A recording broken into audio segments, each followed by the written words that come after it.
started last time. Okay. So I'm going to start. Go ahead. Okay. So last time we talked a little bit about my SGA experience. We talked a bit about my introduction to Hecate. And I implied that was going to lead to meeting another spirit. Mm-hmm. So I want to talk today about Surgat. Okay. And I've even made some notes. So I don't get as rambly as last time.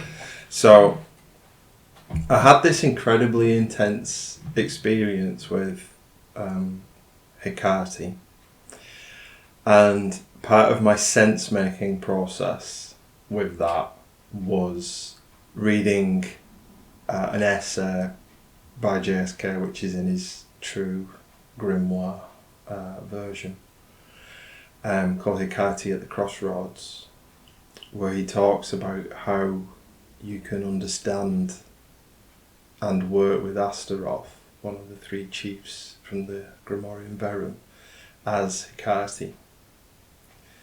So that's where I was going to start off from. Okay. As per usual, I feel like I've spelunked about 3 layers down too quickly to take anybody with me, and I'm stood on my own on a shelf. Let's go, and if I need help, I'll raise my hand. Okay.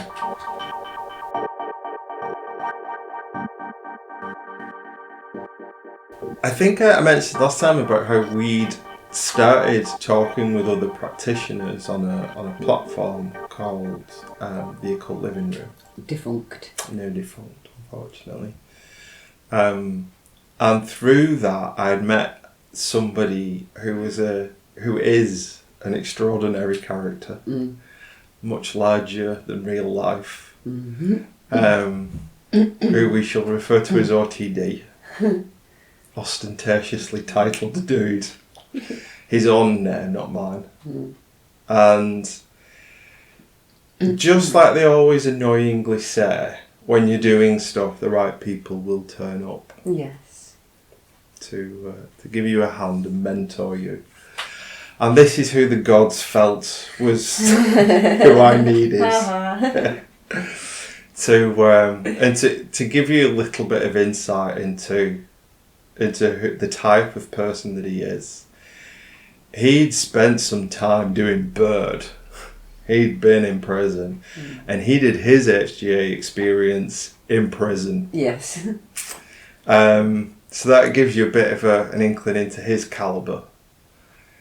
And we started having more and more intense conversations about things, and he started saying things like he was doing lots of spirit work, and he was telling me, oh,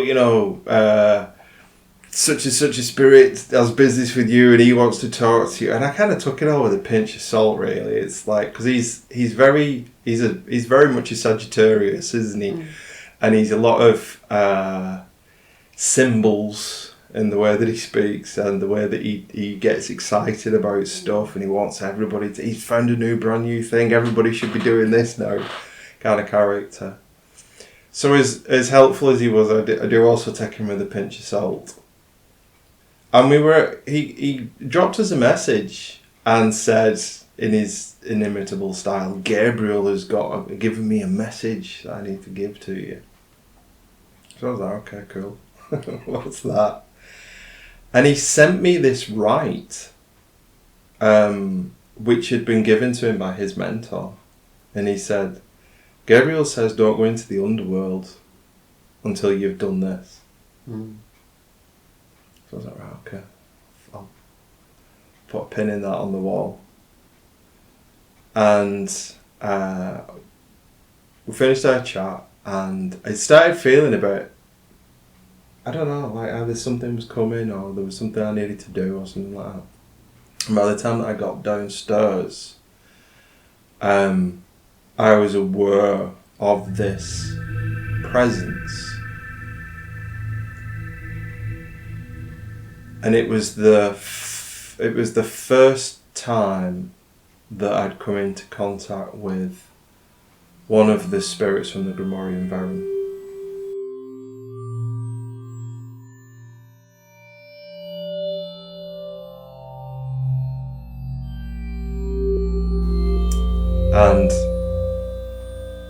I knew who he was instantly. It's like this strange, or it is for me anyway, when I make that kind of contact with a spirit like that. It's like I'm looking at him from the back of my head. It's like I'm looking at him from the corner of my eye. And I get very distinct images, like it's made of dream, but I'm very much awake. And the image that I kept getting was of a crocodile. It was a smile like a crocodile, is how I described it later to OTD. And it was scary. I could feel the hairs on the back of my neck standing up. I was respectful and also kind of excited. Yeah. Kind of like it's happening. Yeah. And he was incessant, absolutely incessant, asking me what I wanted. What do you want? What do you want? And as we were talking, it became clear to me that he had the ability to look through my memories like a file of facts. And one of the things that he found was that I'd tried to do the Agrippa thing of finding the name of my holy guardian angel using my horoscope, my natal chart. And because I haven't got an accurate birth time, which you need to do that, I'd been struggling to do it. And he just told me what it was. Instantly. I just knew what it was. The name, yeah. And the Kabbalistic name, working it out with that system. And then he started talking about spirit pots, which was something I'd only just kind of become aware of through OTD, sort of more hoodoo bits of his practice. I should probably point out he's American. And really, just as incessant as he was about what is it that you want, he was urging me to make a spirit pot for him. And this is a while ago now, and it's something that I've only really, in fact I haven't concluded doing it, if you ever do conclude doing something like that, but I've only over the last 6 months or so realised how to actually go about doing that, because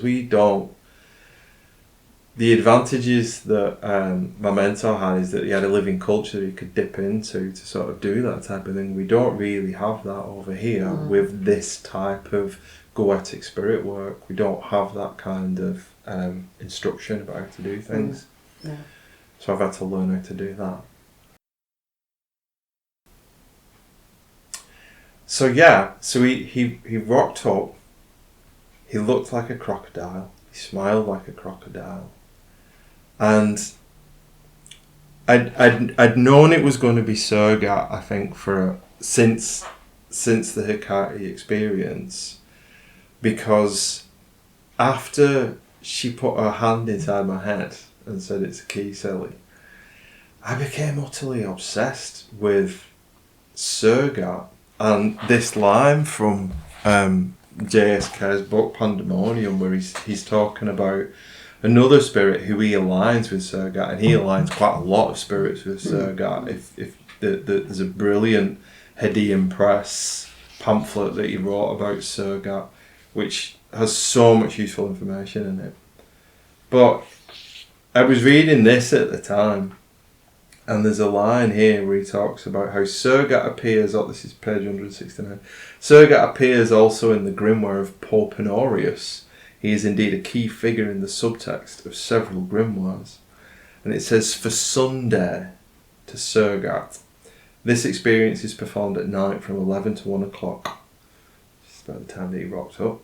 He will demand a hair from your head, but give him one of a fox, and see that he takes it. His office is to discover and transport all treasures and perform anything that you may will. Write to his circle, and then it gives like a some circle instructions with words of power. So I was aware that he had this sort of like double existence, that he was classed as a demon in the Grimorium Verum, but he's classed as an angel in other grimoires like that, and he's even in the Heptameron. And it was a puzzle for me, and even when he was here I asked him about that, and he quite easily moved, like sort of, I'll describe it as though it's three-dimensional, but it's kind of more complicated than that. But he like morphed into these different images. So the Thoras image of this old dude with a beard carrying a lance on a donkey or whatever it is, and then Aziel is this golden angel that was like floating in the air, and then Surgat, which is how he'd come. And it was like he was saying, yeah, I am those other things, but I'm not here like that. I'm here like this, as this smelling like a crocodile face. So I said to him, I'd realised, because I think I'd done all the tools at that point, all the Metacode of the Golden Dawn stuff. And I realised that now the Grimorium Verum was the thing that I had to kind of get my head round, and to make those tools, that was what I needed to do next. And I'd read something in the Grimorium Verum about there's all these strange names, isn't there? And you're trying to put a face to a name, or put like a presence to a name, and there's like Duke Sirac, and then there's Skirlin, and then there's like Lucifer and Zoriens, and it's this Turk image and Lucifer, and you're like, well, it's just a jumble of words when you're first looking at it. So I said, yeah, I know, I need to, and he started saying Skirlin. You need to see Skirlin. And I was like, yeah, Skirlin, like Duke Sirac. And he was like, no, not Sirac, Skirlin. Yeah, they're the same though, aren't they? Duke Sirac and Skirlin. Right. We ended up arguing. And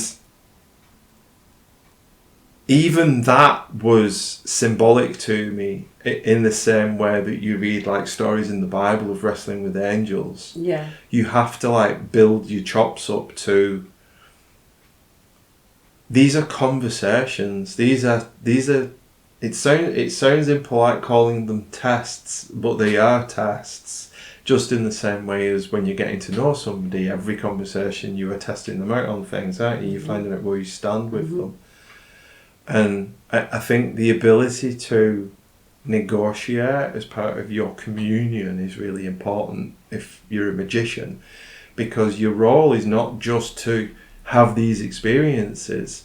It's a shamanic role, isn't it, where you're going to the underworld and you petition on behalf of other people as well as yourself. So it's, looking back now, I appreciate the fact that that was a lesson in and of itself. So anyway, that very, very, I remember it really vividly. After the whole experience had gone, I'd done like a license to depart and all that kind of stuff. So I went back upstairs and was like typing away about SWAT TD, and it was like, I've had this experience, and it was like, as he always did, he gave me the little reassuring nod of, yeah, okay, I'd give you a message, that happened, I really suggest you do that right tomorrow. So I was like, yeah, I'm going to do that. And I did, and I got up first thing and did all the preparations, did extra preparations with like baths and stuff, and set up the altar all right, and did the whole rite like he'd dictated it to me. And it was a lunar rite, which brings us back to sort of how I'm going to try and hang these conversations, which is, my first way in was through the moon. It was through the lunar mansions, these divisions of the lunar cycle. And according to JSK, Surgat sits in Aquarius. And it then took me several months after all of that to then meet up with Surgat again. And this time under a very different name. And there was a lot of reading and researching and trying to piece things together. And I don't know what it's like for other people, but for me, they're like massive downloads, these experiences, where you have the very visceral visual thing up front, and then there might be several months afterwards where you're unpacking all the symbolism and the connections that they've given to you and the different avenues to explore and stuff. And so it was in that process of trying to understand these connections of how he could be forecast and how he could be Aquiel and how he could be Surgat at the same time, when they had quite different descriptions. So here you go, you can read this. Oh no, it's the one above. Hey, do you want me to do it? Yeah. You've not got your gigs on, have you? No. Surgat, called also Surgatha, has the power to open anything that is shut or locked. Also said opens every kind of lock. Also said imparts the skill to open locks and locked places, to discover that which be within. Honorius says of him that he will ask for a hair of your head, give him one of a fox instead. Also that he reveals any treasures and surrenders them to the magician. He is dangerous and requires a triple ring circle of evocation, fortified with divine names. He gives him also the additional name of Aquiel or Aquiot. So the thing that puzzled me straight off is when you look at the sigil as it's presented, it's obviously got Mars, it's obviously got Venus, it's obviously got the moon in it. And Aquarius doesn't have anything to do with those planets. Aquarius is ruled by Saturn. And it's an earth sign as well, which would be more related to like Mercury. But the thing that really helped me to piece it all together was Peter Gray's book, Lucifer Principes. So I was trying to make sense of who Surgat was and trying to compare different manuscripts. And it can't have been much before then when Joseph Peterson put out his Secrets of Solomon book, which is like this earlier mother manuscript for what becomes a big chunk of the Grimorium Verum. And it's got some different ways of working with Surgat in that. It's got different secrets. One of the things that is a really good way to explore working with the spirits is looking at the secrets that they're involved in, the spells that they're involved in, and using those as sort of like jumping off points to explore. And there were two things that were used, which one was the St Andrew's Cross. The diagonal cross rather than a traditional sort of St George's cross, and also using the plant Lunaria as part of the spell that you did with it. And so I combined that with what I'd learned from JSK's Testament of St Cyprian. So, without getting too complicated too quickly, he manages to the Testament of Cyprian is is a play basically on the Testament of Solomon, which is the oldest spirit list that we have. Most people probably wouldn't recognise the majority of the names that are used in that, but one really important one is Lix Tetrax, because that unusual name. That's what we're calling our next cat. That name comes from something called the Ephesian Grammata, and that's, to cut a long story short, it's basically dactylic words of power. These are magic words that used to get used, and you can track them all over the place, especially things like the PGM. The Artemis of Ephesus had it written on her statue. So basically I learned how to do that formula, and started to combine it with things like the St Andrew's cross. Now obviously I'm not using it as a St Andrew's cross, I'm using the shape. That's what's been preserved, that's what's older than St Andrew, just like the St George's cross is older than St George. These are really, really old symbols, and the Lix Tetrax formula is a really, really old magical formula. The reason they get called barbaric words is because we've lost the actual meaning of them. We don't know anymore what some of these things are actually talking about. But they still work. They still got great power inside them.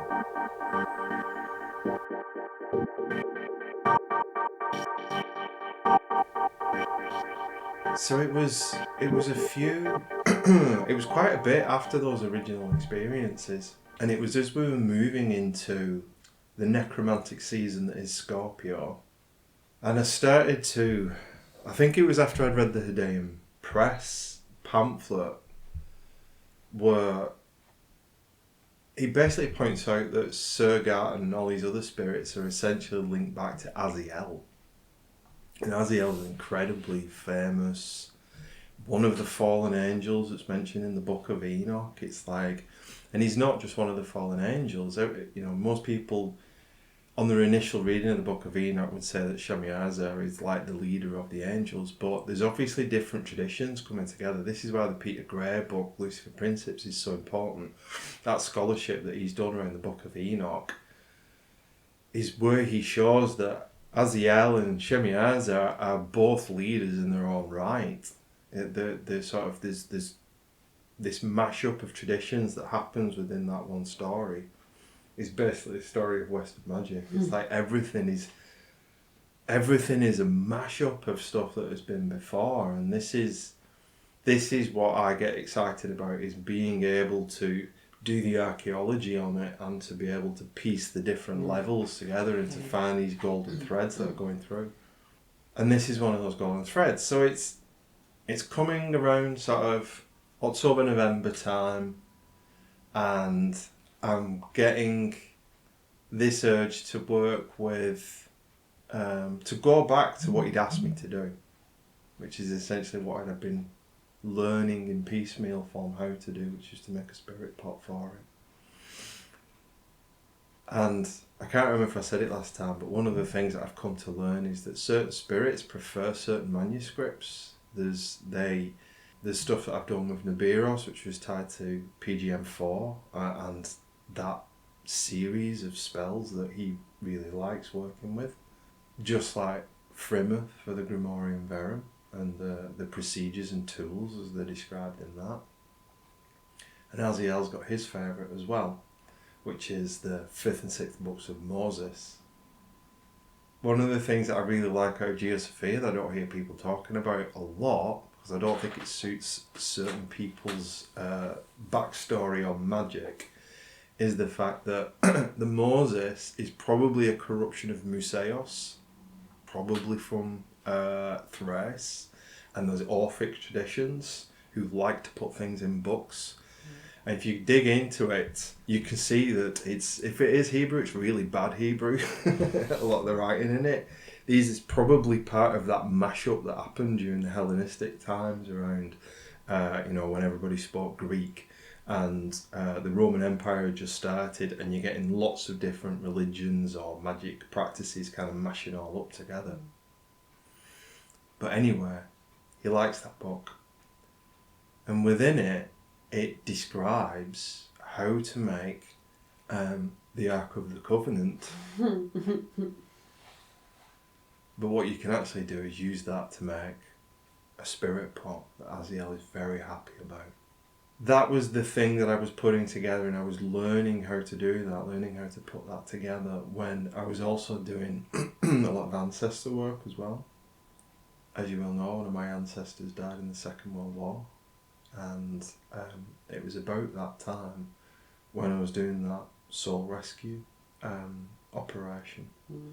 So there was lots of necromantic activity going on and rituals, and Also working with the souls who have died violent deaths, which again is another PGM reference.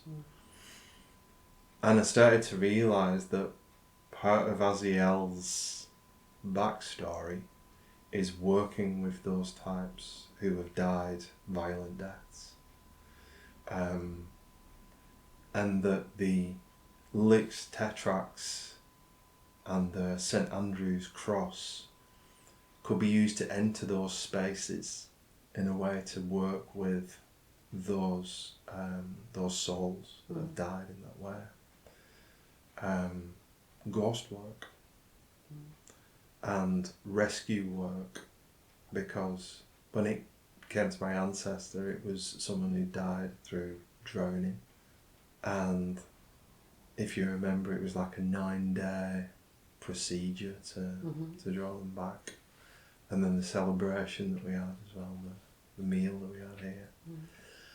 So that was an interesting education moment for me, in terms of whenever you do that thing of trying to Google a demon, trying to find what do people on YouTube say about this character, you'll either get a balding bloke reading from Connolly or something, going, oh, they like being conjured up on a Sunday or whatever,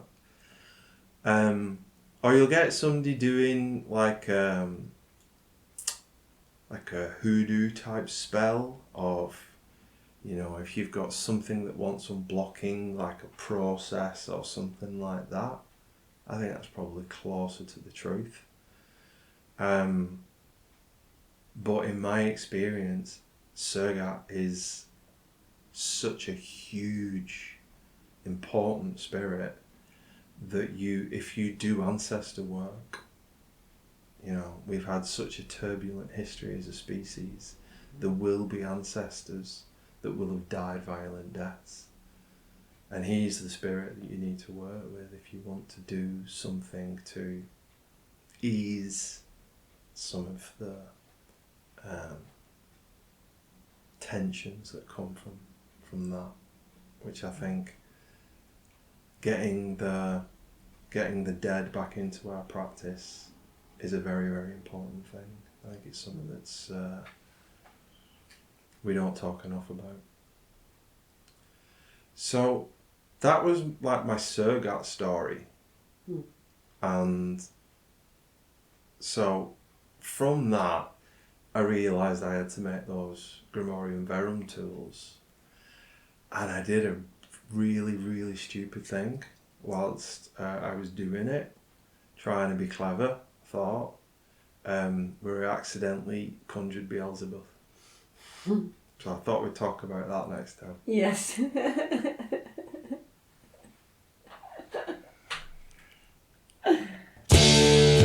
I'm an alligator. I'm a mama, papa coming for you. I'm the space invader. I'll be a rock and rollin' bitch for you.